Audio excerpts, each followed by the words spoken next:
Elon Musk meets Cyril Ramaphosa on the sidelines of the UN General Assembly as Starlink scrambles for Africa. What are the stakes? Is this a good or a bad thing? Let's find out.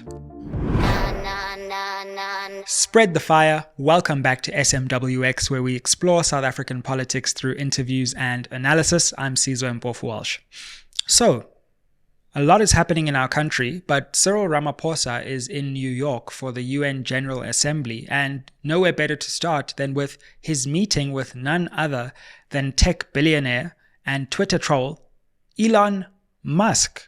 Have a look at this extremely awkward encounter that they had as they met on the sidelines of the General Assembly, and then we'll get into the stakes of this meeting because it's actually quite important, not only for South Africa, but also for Starlink's ambitions in Africa writ large. Yeah, wonderful that we could meet here in New York. Yeah, absolutely. Yeah, absolutely. Absolutely. Yeah, I really welcome this opportunity. All right. The ministers, Come join us, ministers. Yes. All right. Thank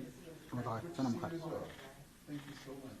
Wonderful. Let's all stand together. And you are the flower. We are the thorny roses. We are the thorny roses. Thank you. Thank you very much. All right. So thank you very much for coming up to my room. I said you were just in China. Yes. Yeah. Long flight. Long flight. Well, we went home from China, United Nations. Okay. And when you do get into public office, which you... And it's going to be like, it's going to be pretty fun. Yeah. So there we go, and it's good that we're seeing this. Ramaphosa promised that he would be meeting Elon Musk soon in a recent press conference. That was a little bit of an awkward encounter. It was kind of like, at a matric dance where the two fathers of the partners meet and they have to exchange pleasantries. But let's hope that the actual substantive conversation went in a positive direction for South Africa and its economy. However, in today's episode, I want to break down what this could mean. Elon Musk, of course, comes from South Africa. Cyril Ramaphosa is a businessman in his own right. So this would have been quite an interesting meeting between the two. And I want to have a look particularly at what this could mean for Starlink and whether it will arrive in South Africa, but also the way that Starlink has really targeted African countries. It's now in 17 different African countries. And I want to look through both the positive and negative aspects of that, because on the one hand, this could constitute a rapid expansion of access in the long term to the internet in Africa.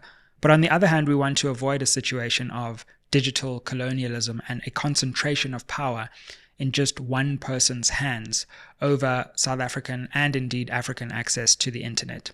So there's a lot to digest, and let's think through it. And I want to start off with, of course, this meeting and Starlink. Now, it's curious that Elon Musk, although he comes from South Africa, doesn't actually have a lot of investments in South Africa, or at least his companies, the companies that he's invested in, don't actually work a lot in South Africa. There's no Tesla in South Africa, no Starlink, etc. Of course, X is big in South Africa, and follow me on X, like, share, subscribe to the channel. By the way, help us get to 150,000 subscribers here on YouTube. But it's curious that Elon Musk basically blue ticks South Africa. The only time he's spoken about South Africa properly recently was in a weird tweet about white genocide in South Africa. And I actually made a video on how crazy and just misguided that was. But Elon Musk says funny things about politics. His real life, let's hope, is in business, where he, of course, is one of the world's foremost entrepreneurs. And it's an interesting question. Can South Africa attract investment that is good for the South African economy from this important business person and entrepreneur in the world? Now, Ramaphosa, of course, has cashed in this promise of meeting with him. But what could this possibly mean? And let's look at Starlink and its potential arrival in South Africa, because there's been talk over the last years and months that this is happening. Musk has said there's regulatory approval awaiting. Starlink is functional in South Africa's neighbors in Mozambique and Zimbabwe and recently also in Lesotho. So it's clear that the capability is there. Now it's a question of whether they do come or whether they don't come. Now, the question of whether Starlink arrives in South Africa is actually involved in 3 separate and conflicting debates. One is about access to data, access to information, and access to the internet. Another debate is about the extent of control over this important industry and whether there should be competition in this industry or whether it should be allowed to be monopolized, or whether oligopolies, in other words, a few big companies, should be allowed to control that industry. And then there's also a separate question about the social impact of any investment, particularly in the context of South Africa's history of dispossession and apartheid. In fact, I was reading Walter Isaacson's biography of Elon Musk, where he speaks about how his father dabbled in National Party politics, the National Party, of course, being the party of apartheid.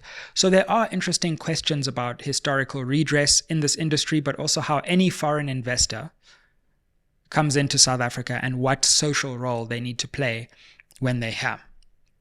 So all of these are contending. And on the one hand, the argument for Starlink is, of course, rapidly opening up access. The idea is that because of Starlink's need not to have big infrastructure on the ground because of its low orbital satellites, which go all around the world and then provide this internet infrastructure, it is able over time to bring the cost of internet access down. And therefore, it could reach underserved areas as it's doing in the rural United States and Canada.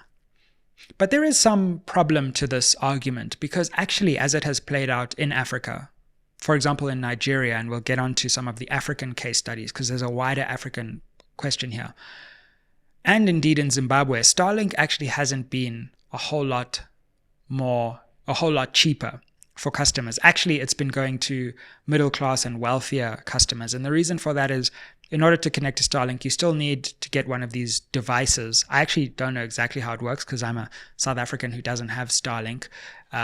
More on the fact that there are illegal connections in South Africa later, but you need a device which connects to their system. And in order to get that, you have to import it, and there are usually high import fees. So you have to pay that amount up front, and then there's like a monthly subscription, which I think is something like $200, which is quite a lot for South Africans and of course Africans across the continent. $200 a month, that's quite a lot. However, the Starlink argument is that, okay, cool, it is quite expensive. The cost will come down over time, but you get way more for that. And many South Africans and many Africans have argued about just internet service providers, the patchy network, especially when you get further and further out into rural South Africa.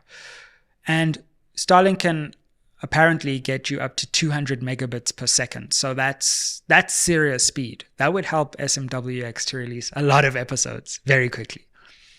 So Starlink, although it's quite expensive, is also offering very high speeds and, according to them, a better service. So this idea of access and this idea that all Africans will just get internet access when Starlink comes into Africa is a little overblown.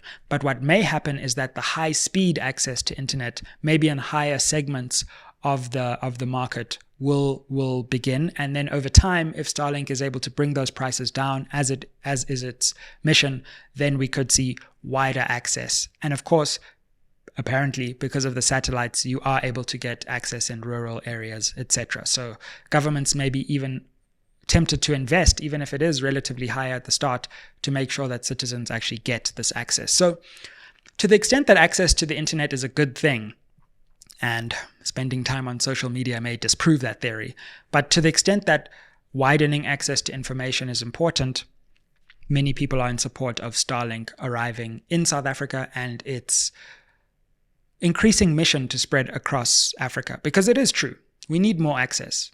Access to information can unlock doors of education, doors of healthcare, doors of market access. And for too long, many South Africans, because of the historically high cost of data and the patchy service in underserved areas, just don't have access to that crucial information, which can really have a developmental impact. Fam, I just wanted to interrupt this episode to let you know the 4 ways you can help SMWX. Way number 1, you can invite me to speak at your institution or company. Way number 2, you can advertise on this channel.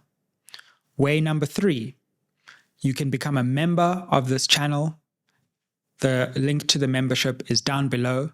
And number 4, you can buy merch that's books or hoodies.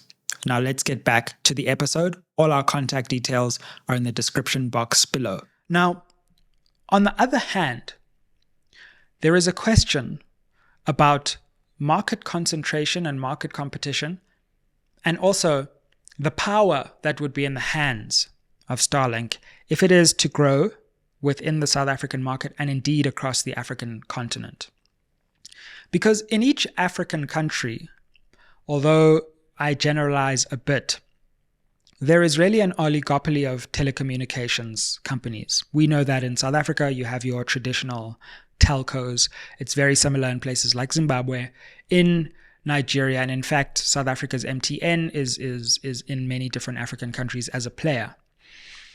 But there is, in some ways, a domestic industry there. It's linked to international investment, of course, but there's a general domestic telecommunications industry. It's usually broken up into 4 or 5 players. And Starlink would, in many ways, threaten the dominance of that domestic industry. Now, you may say, well, who cares? I mean, the service from these providers may not be the best. The data costs may be high, etc. But what happens when all of that capital that exists, at least within the country, then finds its way ultimately outside the country? Then a certain amount of wealth, which could have been kept within the borders to be used for those developmental goals that we spoke about, which are reached through access, could be frustrated through effectively an externalization of that capital. And it would be one thing if there were lots of different players where that capital would be externalized, but what happens if it's just one company that dominates not just one country in Africa, but all countries in Africa? That also raises certain national security concerns about the control over the access to internet in African states. And who gets to see what data goes in and out, who can switch, even if they don't intend to, who can switch African internet on and off. Now, we've seen that African states have not exactly covered themselves in glory when it comes to access to the internet, because they often do switch the internet on and off when things get a little uncomfortable for them, and particularly when citizens are protesting. But that doesn't mean just because African states can sometimes abuse that power, that power should be given to someone or another company which is even less accountable to African citizens. So there are genuine democratic national security concerns, as well as internal economic concerns about the extent to which domestic industries could be, if not destroyed, then severely hampered by this. Of course, others might say, well, that's what happens in industries. You need creative destruction. And in order for people to get the services they want, it doesn't matter who survives and who doesn't. That's the nature of the market. But there are internal regulations in South Africa, for example, around competition and the abuse of dominance. And so Starlink would ultimately also have to be subject to South African laws in any case, because the competition authorities are actually fairly strong, and the regulatory system within South African competition economics, competition law, is actually quite strong. We see this, for example, in the question of rand manipulation, where the Competition Commission has been able to regulate and even curtail some of the world's most sophisticated banks. So there would be domestic regulation to prevent over concentration in the market. But at the end of the day, even though the competition authorities are pretty sophisticated, the fact of the matter is that, to what extent can they really make a big dent on some fundamental market shift? Now, I hasten to add, we're not there by any means. Wherever Starlink is operating, it's not even the biggest player yet, largely because cell phone providers are the biggest, and cell phone mobile data providers are still the biggest providers of internet in Africa. It's not internet service providers. So Starlink is eating into, for example, in Nigeria, the internet service provider market, but it's nowhere close to providing the amount of information that cell phone data carriers provide. But technological shifts happen really quickly. And so we need to also cast our eye to the future and not just think about the way that the internet is being consumed right now. So there are a host of democratic, market-related, and national security concerns which bump up against these aspirations for greater access to the internet that have to be balanced at the very least. But then, in the South African context, we come to a further question and a further area of consideration, and that is the social impact of investment that comes from outside South Africa. And in particular, broad-based Black economic empowerment regulations, which mandate is a strong term because they're very poorly enforced, but they mandate a certain amount of Black ownership in the South African economy. Now, I see certain people have thrown their hands up into the air and said, well, how can you require this kind of thing when there's such an innovative company like Starlink, which is going to provide all this access to rural people in South Africa? We've already shown that the rural access point is not as clear-cut as was originally thought. It's probably going to go to businesses and relatively wealthy households at the start. But I want to push back on this because just because there's an innovative company that wants to come into South Africa doesn't mean that we should drop all of our laws to allow that company in. And I want to push back on the idea that foreign domestic investment should just be free reign for any company that comes into South Africa. If a foreign company wants to activate the South African market, which is a very valuable market, then it should be able to play by South African rules. There's nothing untoward about that. Speak to Vietnam, speak to China, speak to Latin American companies, speak to European countries, not companies, and see that virtually the majority of countries in the world have certain regulations, whether those are environmental regulations, whether those are governance regulations, whether those are sustainability regulations. And the fact of the matter is that we did go through apartheid in South Africa, and we do still have a very skewed and unequal economy. And we do have millions of South Africans who are living in townships, living in rural areas, who are Black, and they are there because they are Black, because of the apartheid system. And we need to do something about bringing them into the economy. And one of the ways you do that is you ensure that there is wider ownership across the economy. And part of the way you do that is ensure that there is Black ownership in all important industries, like the ICT sector.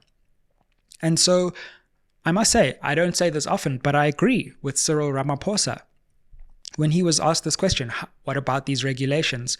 And he stood his ground and he said these regulations matter, they're important to the South African economy, and those who want to come into South Africa must play by them, and then they can play in the market. Take a look at what he said in his press conference here. Having to do with Starlink. So I know about it and have even, yes, I know about it. Do you like Elon Musk? Let me say to you, I have had, Elon Musk is South African born American now. I have had discussions with him and have said, Elon, you've become so successful and you are investing in a variety of countries. I want you to come home and invest here. So he and I are going to have a further discussion about a variety of things. Whatever one may think about him, he is a hugely successful business person, and having had those discussions with him to advance the interests of South Africans, and he runs widespread businesses, and in many ways he's already invested in South Africa through his X online process, which used to be Twitter. So he's already present in our lives as South Africans. So I will be taking further discussions about how we can attract Elon Musk to come and invest here in South Africa. Now, a lot of this hand-waving about BBBEE legislation is just not based in fact. You see some completely wild things on social media. I mean, I saw some tweet from a random account, but it had quite a lot of engagement, which said that black economic equity is destroying the economy. And I'm like, firstly, there's no such thing as black economic equity, okay?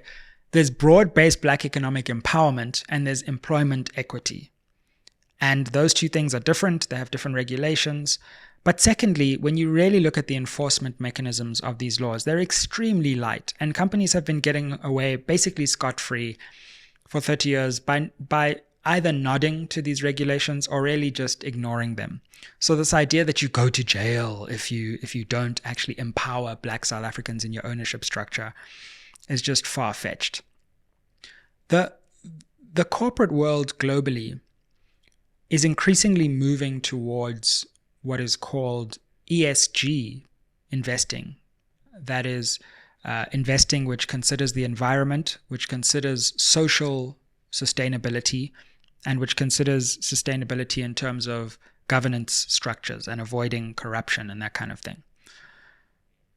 Now, there is absolutely nothing crazy or fantastical about South Africa saying that in terms of our social sustainability as a country, we cannot have this concentrated economy which is racially concentrated in a few hands. It's just socially unsustainable. We don't want a big conflagration where those who are the few, who own everything, get overrun by the many who have been waiting for generations and generations to partake in the country's wealth. So it is part of a sustainable economy to make sure that there is inclusion along the patterns of exclusion that happened historically. And so I would actually support South Africa being firmer on these regulations and really making sure that companies take this seriously. It's not just about giving charity to a school or giving scholarships. Those things are important, but it's about ownership structures, management structures, training and upskilling people, and bringing those who are outside the economy into the economy. It's not just about the bottom line, because often companies that are more diverse are also richer and have better experiences, but it's also about making sure that the country itself is a sustainable place in the long term. But the fact of the matter is that these regulations are not what is preventing Starlink from coming into South Africa, really.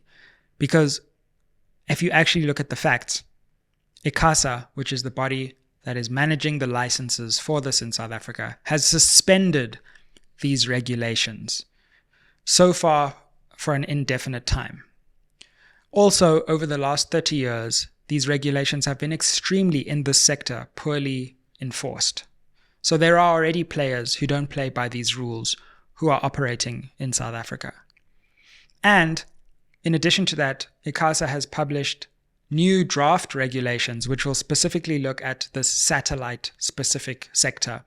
And we haven't seen anything like the 30% ownership requirement that is in the originally intended regulations, which I actually think is a good thing. And I think it would be great if Elon Musk came into South Africa, invested in South Africa, but also said, as I'm investing, I'm going to bring with me the black South African people who need to be uplifted in this economy too.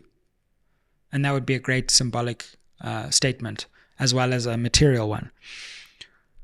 So let's take a step back. The Starlink question is fascinating because it implicates so many different debates. It implicates social and historical debates about who should be able to invest, how strong should South Africa be about its own regulations. It implicates debates about market competition and control over information. And it also implicates debates about those who've been left out from digital information and access to the internet.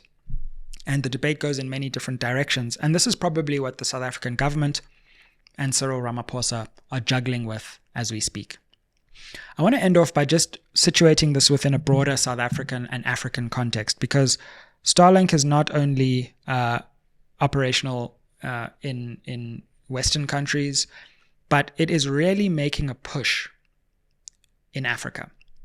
As I said, it started off in Nigeria, I think late 2022 or early 2023 perhaps, and already it has now spread to 17 different African countries. Mauritius is one of the latest. Nigeria, Kenya, South Africa is being spoken about. I've already spoken about Lesotho. I've spoken about Zimbabwe. Botswana is new as well. So clearly there's a push, there's a scramble for the African information environment. And Starlink is really at the forefront of that. And it's pushing and elbowing aside telecommunications companies that have been ensconced in their positions for a very long time and very comfortable. Now, this has raised both great hope about access, as usual, but also concerns. And I want to look at a few cases. So one is that there are countries that have not given Starlink a license, where it's just operating anyway. In fact, that's kind of happening in South Africa. I did a cursory search on Google and I was like, where can I get a Starlink device? And there are chat forums and places where people are talking about, hey, there are people who are importing these things and you can get this from some dealer and they will send it to you. And because Starlink is already working in Lesotho and Mozambique and all of our neighbors, you can actually physically connect from South Africa. And a whole bunch of these illegal or black market users were switched off by Starlink recently. But it's clear that there is a black market developing anyway. So you can try to regulate your way around this. But the fact of the matter is that if people want to use this and if people really have a demand for access to information, they'll find a way around. They'll find a way around. And the regulator cannot look at every single household and impose sanctions on everyone because it doesn't have that kind of capacity. And we actually saw this in Cameroon, a country close to Nigeria where Starlink services are officially in operation. And what ended up happening is people started importing these devices into Cameroon, even though it hadn't given Starlink a license, and a fully fledged usage within Cameroon started kicking off to the point where the government has now had to kick Starlink out and basically ban the import of these devices into Cameroon because Nigeria was connected. Now neighboring countries at least had the capacity and they were getting these Starlink devices in and just connecting themselves by themselves. So there is this question in Africa about whether the state can even stem that desire for access to information and whether the state must just accept that, look, people need this access. Open it up as widely as possible. Make sure that your country benefits through taxation, through ownership schemes, but just give people access to this information because it could unlock a new era of African growth. Fam, you asked for some SMWX merch and we have delivered. I know you're always looking for ways to help support and grow this channel. So why don't you buy yourself an SMWX hoodie? Super comfy, super warm, and you can represent SMWX. You can check the link down below for how to buy your SMWX hoodie and help build and grow this channel so we can bring you more interviews, more analysis, and more educational insights. Now let's get back to it.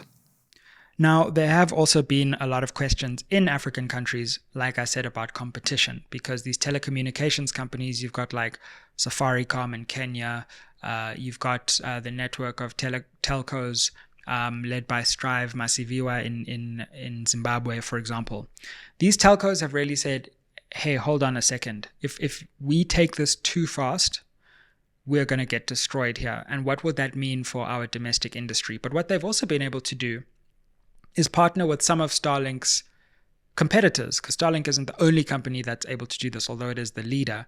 And what we may see over time in this market in Africa is a series of competitors, maybe some global competitors partnering with local telcos to then provide a particular service. And that's actually what we saw with mobile data and that kind of stuff. You had a Vodafone, but then you had a Vodacom, and those two ended up partnering in some ways.